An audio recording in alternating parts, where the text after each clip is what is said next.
Olá, professor Eustáquio, IFTM, Campus Uberaba. Bem, dando continuidade ao tema regime militar no Brasil, chegamos na parte 2 e na parte final, os governos Geisel e Figueiredo, justamente os dois governos que marcam o colapso do regime militar. Bem, importante entender que Ernesto Geisel pertence àquele grupo mais moderado, né, com o colapso do milagre econômico, o início da crise econômica.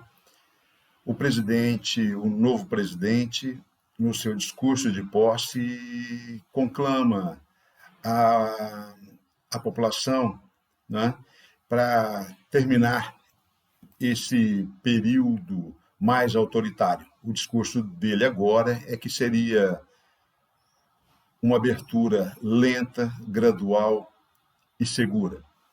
Mas é importante dizer que, além desse contexto interno, né, de colapso do milagre econômico, né, uma acentuada crise econômica, o PIB brasileiro já não crescia tanto nos moldes do governo anterior, do presidente Médici, né? E qual que é o contexto? Né? Além dessa crise do milagre econômico, né, é importante dizer que, externamente, o país, né, sofreu os impactos do choque do petróleo, né, gerado pela crise entre o mundo árabe em guerra contra Israel, né, e aí o mundo árabe, um dos maiores produtores de petróleo do mundo na época, lançam a OPEP, elevam o preço do petróleo. E isso vai gerar uma crise enorme, né? Exatamente porque o preço do barril do petróleo dispara no cenário internacional e isso faz elevar o dólar.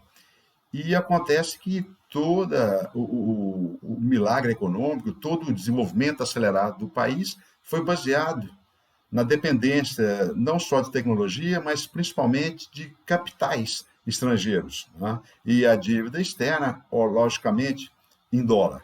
E assim, há um colapso desse milagre econômico. Além da crise do petróleo, outra questão interessante no mundo, a eleição do presidente Jimmy Carter, um presidente democrata lá nos Estados Unidos. E no pronunciamento de posse, ele já faz críticas às ditaduras militares na América Latina e passa a denunciar os crimes de tortura, de assassinatos, exílios, enfim. Ele passa a exigir a redemocratização também da América Latina. Ou seja, os mesmos Estados Unidos que nos anos 60 patrocinaram as ditaduras, eles vão criticar agora, né? Sinal dos tempos da eleição de um presidente com viés mais democrata. E, além disso, o presidente Jimmy Carter também é um árduo defensor da ecologia no mundo. Bem, e na Europa, em 1974, acontece a chamada Revolução dos Cravos, que termina com o colapso do regime salazarista, né? A ditadura fascista, uma das mais longevas ditaduras do mundo na época. E assim, com o fim do salazarismo, o fim da ditadura fascista lá em Portugal, isso tem influência aqui, né? Também para acabar com a ditadura, não só no Brasil, mas na América Latina. Então, aliado a esse contexto externo de crise do petróleo, a eleição de um democrata nos Estados Unidos e a Revolução dos Cravos, colocando fim à ditadura de Oliveira Salazar, né, com a deposição do presidente Marcelo Caetano, internamente também contribuiu para esse início da reabertura do regime, né, o fim dos movimentos guerrilheiros comunistas no Brasil, né, com o extermínio dos movimentos guerrilheiros, principalmente a guerrilha do Araguaia, nos anos 70. Assim, o presidente, já no discurso de posse, né, promete o início da abertura do regime. Ao mesmo tempo, o presidente também, Geisel, vai lançar o segundo Plano Nacional de Desenvolvimento. O primeiro foi no governo do Emílio Garrastazu Médici. E qual que é o objetivo desse segundo PND? Manter, ou pelo menos tentar, continuar com o modelo econômico. E a ideia qual é? É continuar com o ritmo acelerado de desenvolvimento. E assim, nesse modelo econômico, tentando copiar o modelo anterior do Médici, o Geisel vai tentar buscar novos empréstimos externos.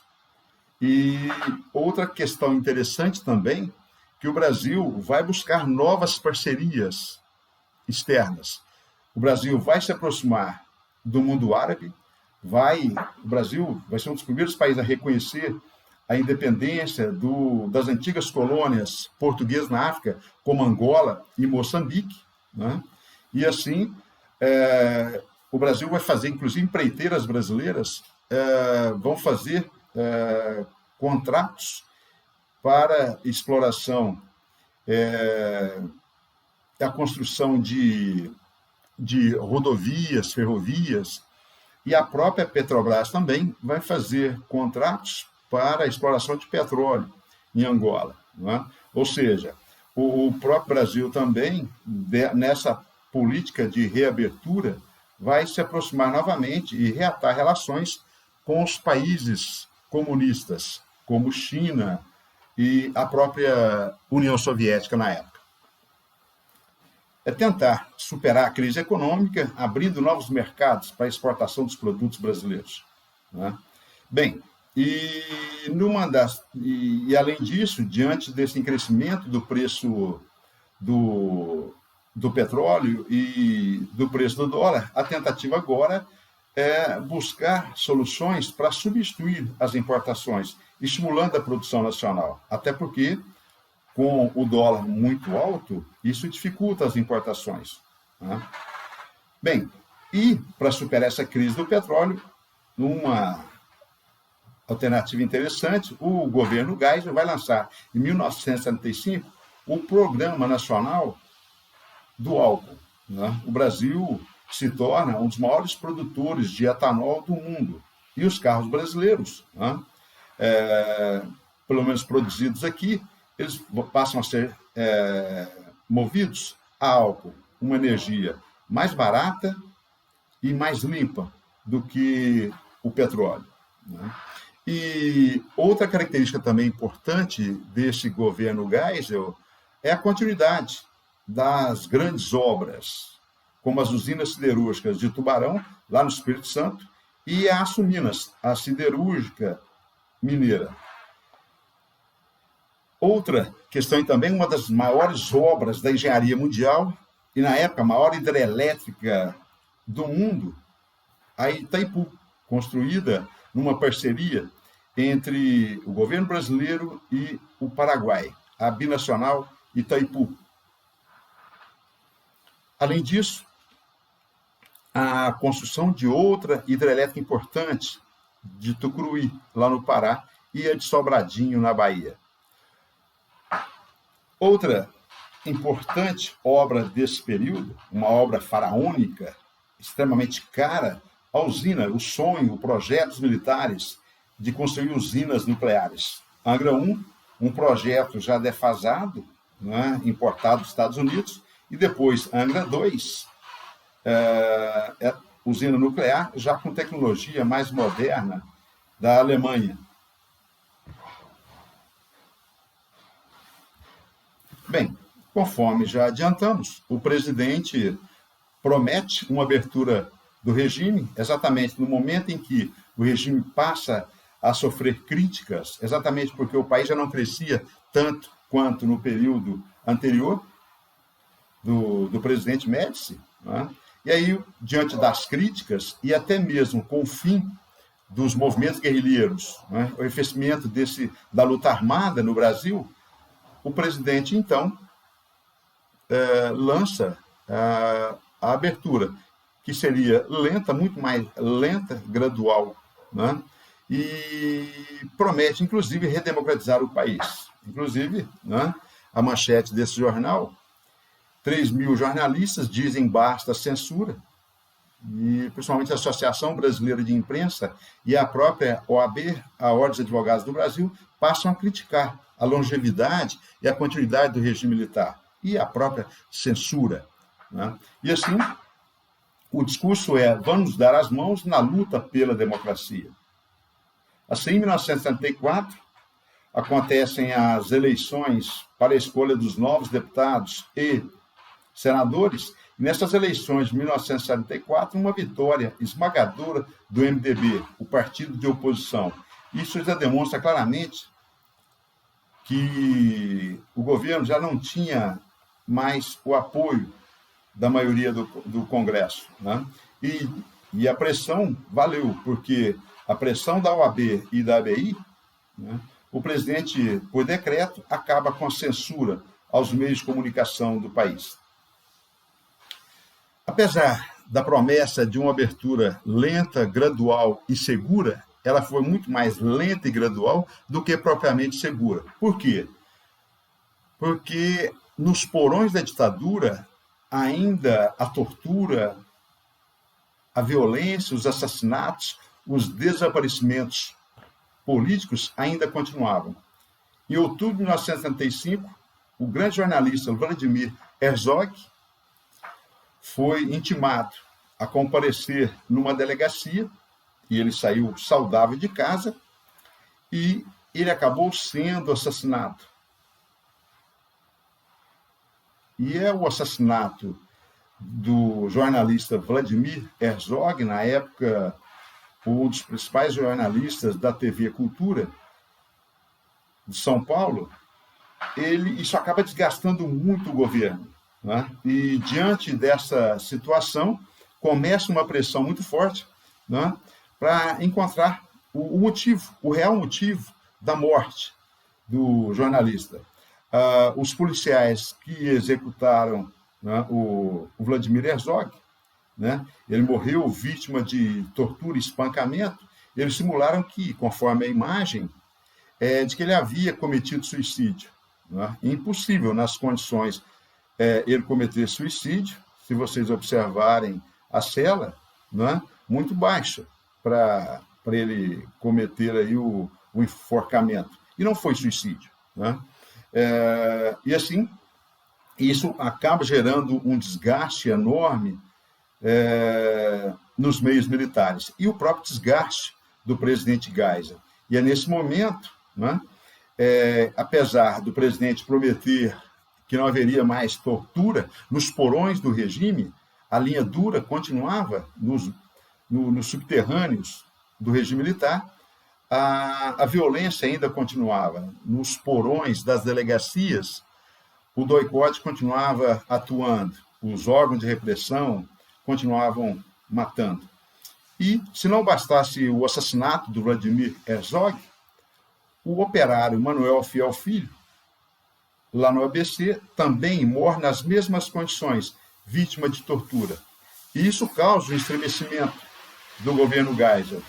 E assim, o comandante do 2º Exército é afastado, o general Edinardo Dávila Filho, demonstrando claramente que havia um embate do Geisel com aqueles militares que eram contrários à reabertura do regime. Bem, em 1966, ocorre a chamada Lei Falcão. O que seria essa Lei Falcão? Limitava a propaganda política. Se vocês acham hoje que a propaganda do TRE é extremamente chata, imagina na época. Não havia debates.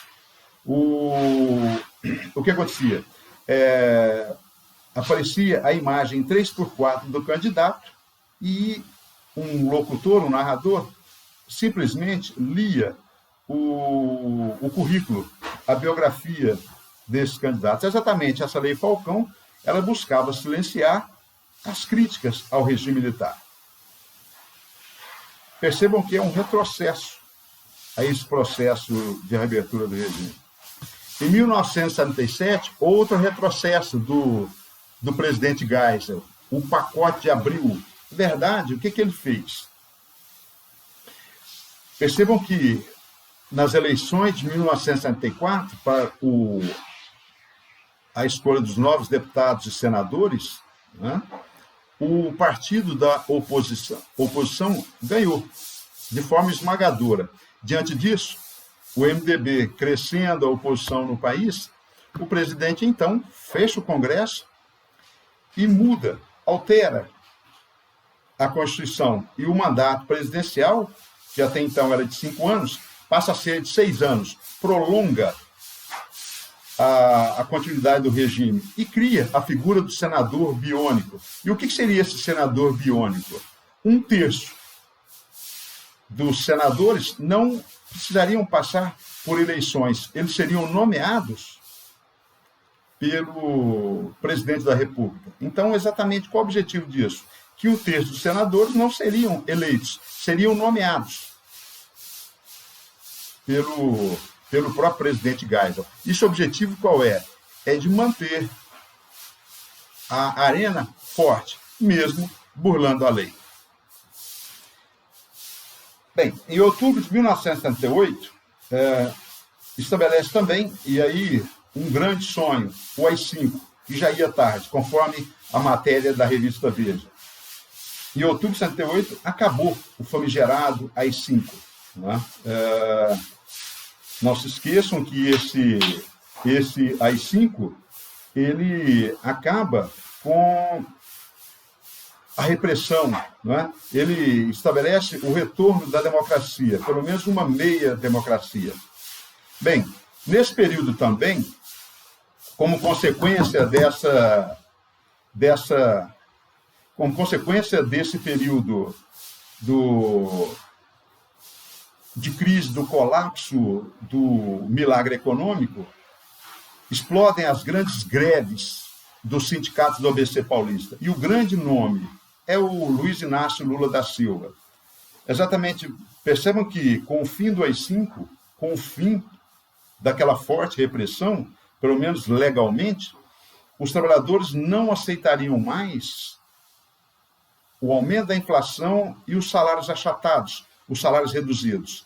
E diante dessa grave crise econômica, de colapso do modelo do milagre econômico, as greves explodem pelo país. Né? Aliado às greves, aliado à derrota do partido da Arena, o partido que dava suporte ao governo militar, aliado aos assassinatos do Manuel Fiel Filho e do próprio jornalista Vladimir Herzog, isso desgasta enormemente o regime militar. Diante disso, né, a população volta às ruas exigindo o fim do regime militar. Ninguém aguentava mais. Assim, em 1979, o escolhido pela alta cúpula do regime militar, o general João Batista de Figueiredo, também um representante da chamada linha moderada. Este vai terminar o regime militar. Ele vai dar continuidade ao processo de abertura política. E o discurso dele era exatamente duro, dizendo que ele não aceitaria o retrocesso político. Ele prenderia, arrebentaria aqueles que não aceitassem a reabertura do regime. Né? Exatamente porque há um desgaste do governo ditatorial, exatamente por causa do colapso do modelo econômico. A inflação muito forte, principalmente nos anos 80, conhecida década perdida, o desemprego crescente nas grandes cidades e outra questão grave também, a elevação da dívida externa. E, com certeza, nesse gráfico aqui temos a inflação disparando. Em 1968, ela atingia 41%, essa inflação anual, e nos anos 80, ela chegava ao absurdo de 224% ao ano. Isso era insustentável, uma das maiores inflações do mundo. E a manchete, cai fora Figueiredo. Bem, em 1979, depois de uma grande mobilização popular, imprensa, meios de comunicação como um todo, políticos do MDB, a oposição, trabalhadores, estudantes, a própria Igreja Católica, que realiza um meia-culpa e passa a criticar o regime também, depois de uma grande reivindicação, o governo decreta a lei da anistia, o perdão para os presos e exilados políticos. Né? Só que essa lei da anistia ela não foi ampla, geral e restrita. Né? Aqueles inimigos do regime, aqueles que participaram da luta armada, não foram perdoados. Né? E assim, uma grande comemoração no país, com o retorno dos exilados políticos como Brizola, Prestes, Miguel Arraes, né? E outros políticos importantes que lutaram contra o regime militar e que foram expulsos do país. Né? Nas manchetes, né, o Globo divulga o projeto da anistia, os primeiros presos libertados, e é uma grande comemoração. Né? No cartaz aqui, à direita, não queremos liberdade pela metade, queremos anistia ampla, geral e restrita. E, infelizmente, essa anistia não foi completa, né? Porque muitos ainda continuaram no exílio ou presos, principalmente aqueles que cometeram atos terroristas contra a ditadura militar, principalmente os representantes da luta armada comunista.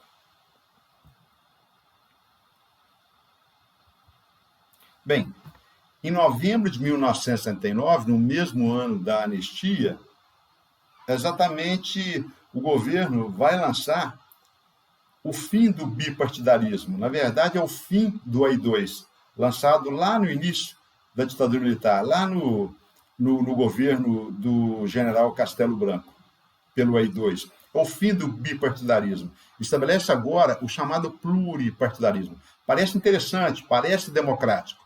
Né? O governo militar permitiu a formação de novos partidos políticos, exceto o Partido Comunista, que continuou na clandestinidade, continuou ilegal. Assim, a antiga Arena, a Aliança Renovadora Nacional, que deu suporte ao regime militar, que era o partido que apoiava o regime militar, os partidários da ditadura, olha que hipocrisia, lançavam o PDS, mudou o nome do partido, Partido Democrático e Social. Não era democrata e muito menos social.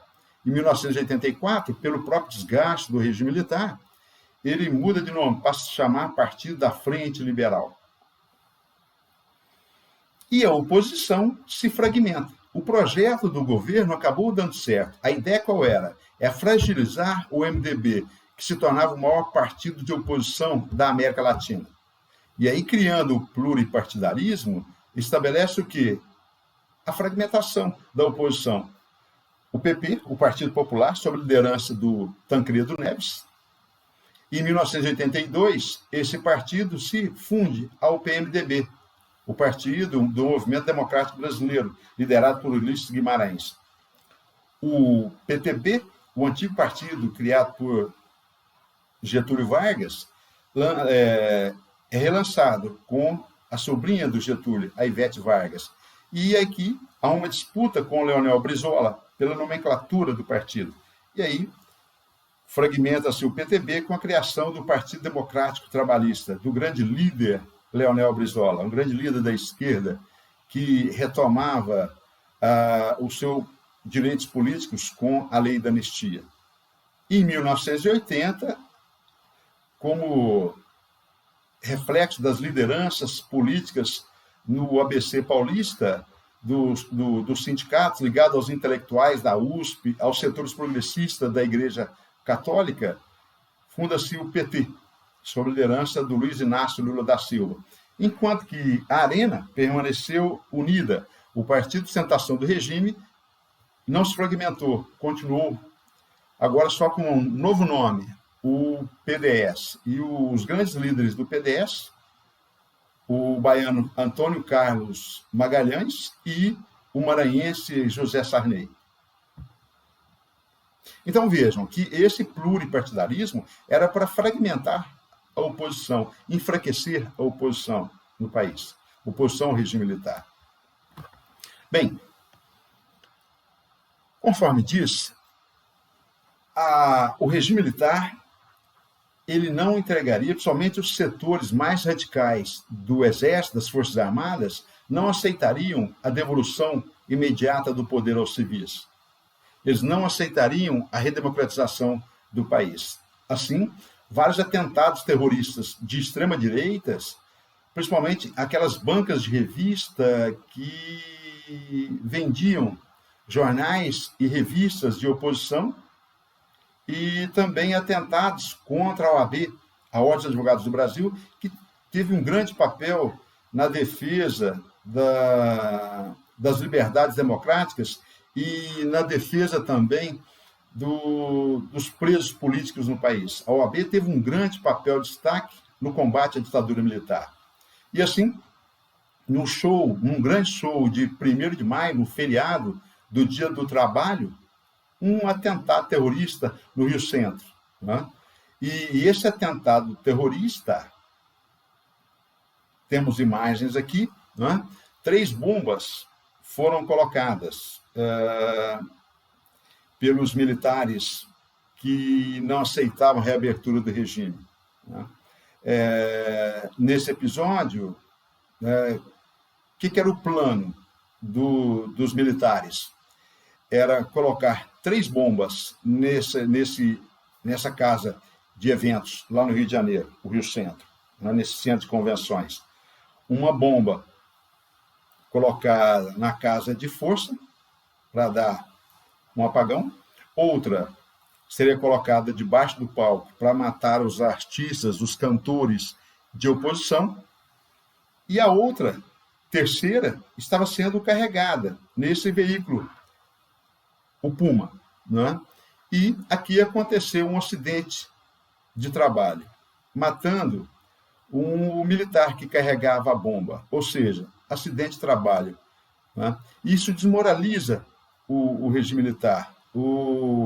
Nessa imagem, à direita, os militares tentaram matar milhares para poder culpar a esquerda. E ainda bem que não deu certo esse atentado. Né? E o tiro acabou saindo pela culatra. Por quê? Feriu os militares e matou o outro que carregava a bomba. Isso desmoralizou o regime. A imprensa apurou, o governo tentou esconder, silenciar os opositores, mas a imprensa investigou e chegou aos culpados. Né? E na apuração, o Exército tentou culpar quem era vítima. Né? Tentou culpar os realizadores do show, os organizadores da oposição, né? Dizendo que era um atentado dos terroristas comunistas que ainda atuavam no país. Tentando tumultuar, embaralhar as cartas e evitar a redemocratização do país. Assim, esse desgaste acaba causando a demissão da eminência parda, né? O bruxo, né? Um dos principais líderes dos militares, o Golbery do Couto Silva. Bem, em 1982, dando continuidade a esse processo de reabertura política, acontecem as eleições diretas para a escolha dos novos governadores do país, dando continuidade à redemocratização do país. E assim ocorre vitória da oposição nos 10 estados, e principalmente os principais, São Paulo, Rio de Janeiro e Minas Gerais. Né? Franco Montoro, governador de São Paulo, Rio de Janeiro, Leonel Brizola, e em Minas Gerais, Tancredo Neves. Isso já demonstra todo o desgaste do governo, né? Com a derrota do Antiga Arena, o PFL, o partido que apoiava o regime militar. Assim, dando continuidade à reabertura do regime, né? O deputado do Mato Grosso, Dante de Oliveira, do PMDB, lança uma emenda constitucional, a emenda Dante de Oliveira, propondo eleições diretas para a escolha do novo presidente da República. E o que estabelecia a Constituição? Que as eleições eram indiretas, que o presidente da República era escolhido por um colégio eleitoral composto por deputados estaduais, deputados federais e senadores. Apesar da grande mobilização nacional, a campanha foi para as ruas, ganhando a adesão dos setores de oposição, levando nesses comícios milhões de pessoas. O maior deles realizado na Praça da Sé, em São Paulo. Mas várias cidades, as principais cidades do país, receberam esses grandes comícios, né? Na verdade, eram showmícios. Né? O povo clamava por eleições diretas. Nesse comício da Praça da Sé, no centro, mais de 1 milhão de pessoas. A maior campanha de mobilização nacional da história do país, as diretas já.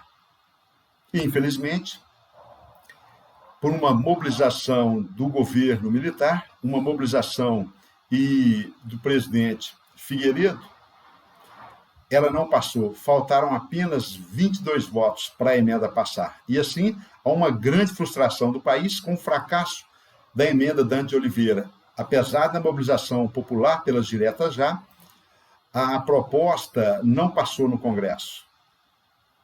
E, diante dessa frustração, o novo presidente, nas novas eleições, seria escolhido de forma indireta pelo colégio eleitoral.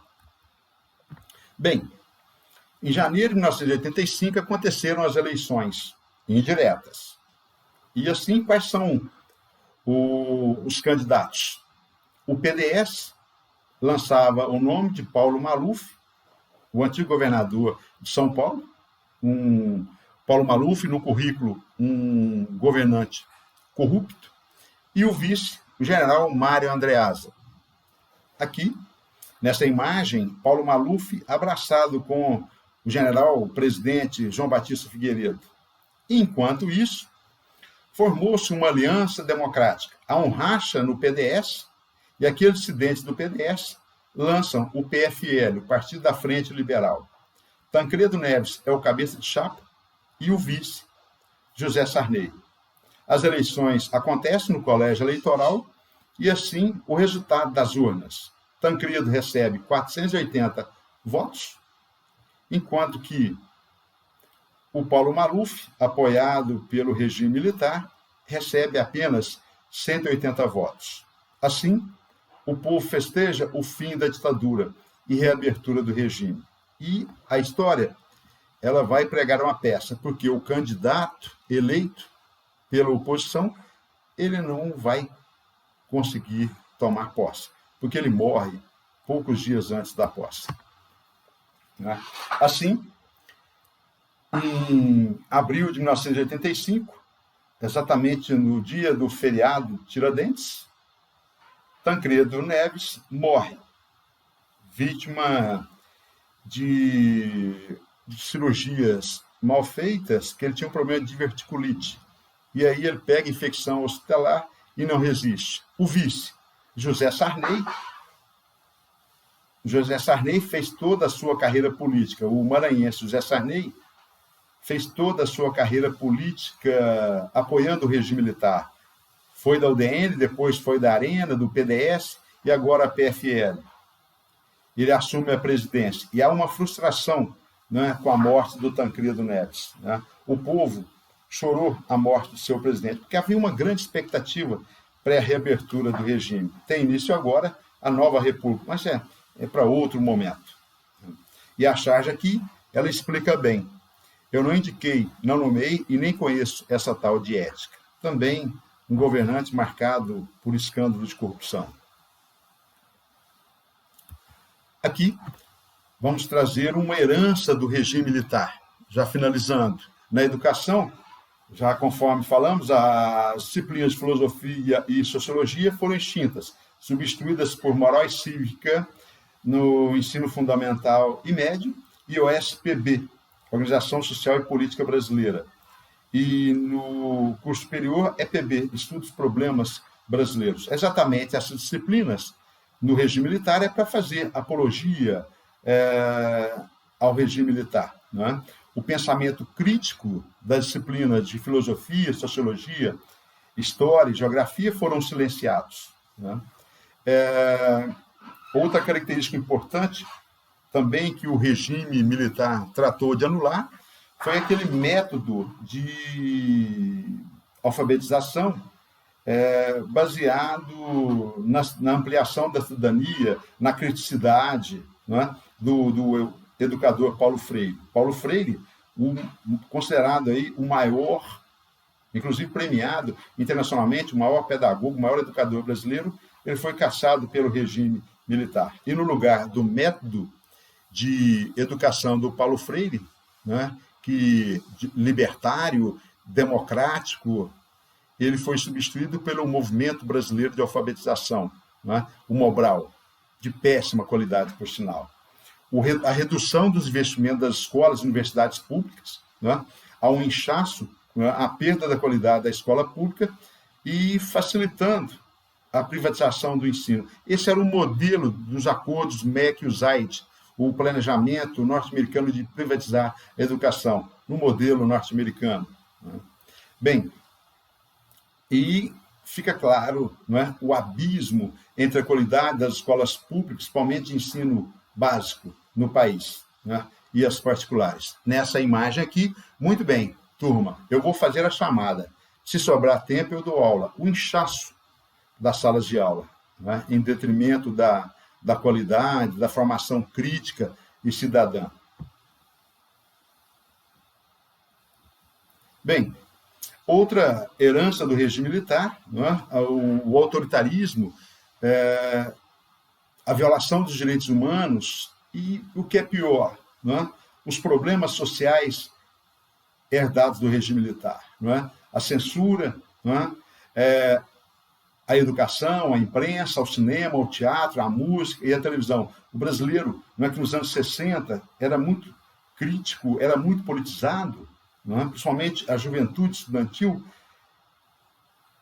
o regime militar tratou de alienar, né, tratou de despolitizar o movimento estudantil, além da cassação dos direitos políticos e tortura e eliminação dos opositores. Né. 434, oficialmente, foram mortos pelo regime do Estado. Né. Bem, o modelo também de concentração de renda, de desigualdade social, ricos mais ricos, pobres mais pobres. Se vocês observarem, em 1964, no governo do presidente João Goulart, esse índice, esse levantamento da Fundação Getúlio Vargas, o salário, em valores atuais, seria de R$ 1.358. Em 1984, ao final do regime militar, o salário caiu para R$ 759. Isso explica a explosão das grandes greves no país, não só de operários, mas também de professores, bancários, até médicos, que é uma classe com um pouco mais poder aquisitivo, fez greve nos anos 80. Né? E a hiperinflação, essa foi a pior herança. Né? Em 1964, a inflação era de 85%, em 1984, ela atingia a casa dos 178%. Né? Uma hiperinflação, uma das maiores inflações do mundo. Também o índice da FGV. A elevação da dívida externa cresceu 30 vezes. A inflação, ou melhor, a dívida externa em dólares, que em 64 era pequena, de apenas 3,3 bilhões, em 1984, ao final do regime militar, ela alcançava a cifra de 102 bilhões de dólares. Essa é a herança do regime militar. Outra questão importante também, o êxodo rural, o inchaço das grandes cidades. Né? Enquanto na Europa a urbanização ela demorou 2 décadas, ou melhor, 2 séculos, 200 anos, né? Aqui no Brasil, a transição de um país rural para um país urbano foi em 20 anos. Né? Ou seja, a ausência de uma grande reforma agrária, um projeto que estava na pauta, inclusive foi assinado pelo presidente João Goulart, que foi deposto em 1964 pelo regime militar. A ausência de uma reforma agrária, uma ausência de uma política de fixação do homem do campo, de melhoria da qualidade de vida desse homem do campo. E assim, a população das grandes cidades, né, que não tinham condições, essas grandes cidades que não tinham condições de receber toda essa população, a população vinda do campo, em condições precarizadas de sobrevivência, ela migra para a cidade procurando melhoria nas suas condições de vida. Isso é um inchaço das periferias, o aumento da favelização das grandes cidades, né, e a consequência disso, né, a perda de qualidade da população brasileira. A corrupção nas obras, nas grandes obras, principalmente Itaipu, Transamazônica, Angra 1 e 2, a própria Ferrovia do Aço, né? E a extrema centralização do poder. Aqui uma sugestão de filmes, né? O Que é Isso, Companheiro, que retrata o episódio do sequestro do embaixador norte-americano Charles Elbrick para trocá-lo pela libertação dos presos políticos do regime militar. Batismo de Sangue, narra a vida do Frei Tito, né, que foi torturado pelo regime militar.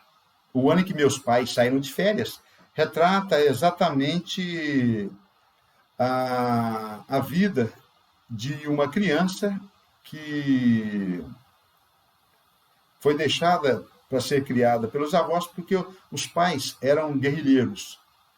Lamarck, né, é uma biografia da vida do capitão Carlos Lamarck, que deixou o exército e partiu para a luta armada. Para Frente Brasil, retrata exatamente esse período da ditadura militar, né? Em tempo do governo Geisel, aquela euforia do regime militar, do milagre econômico, e a vitória na Copa do Mundo de 1970, no México, né? Embalado pela vitória da seleção brasileira e do crescimento econômico, dos porões da ditadura, muitas pessoas eram mortas e torturadas.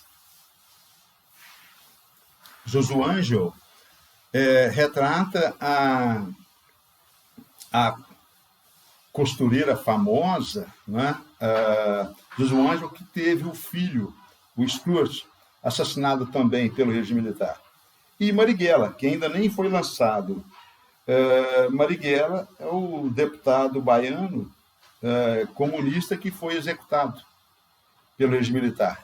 Ele seria lançado esse ano, né? Ele já está pronto, o filme, mas por causa da pandemia e por causa da oposição do governo Bolsonaro, ele deve ser lançado apenas em 2021.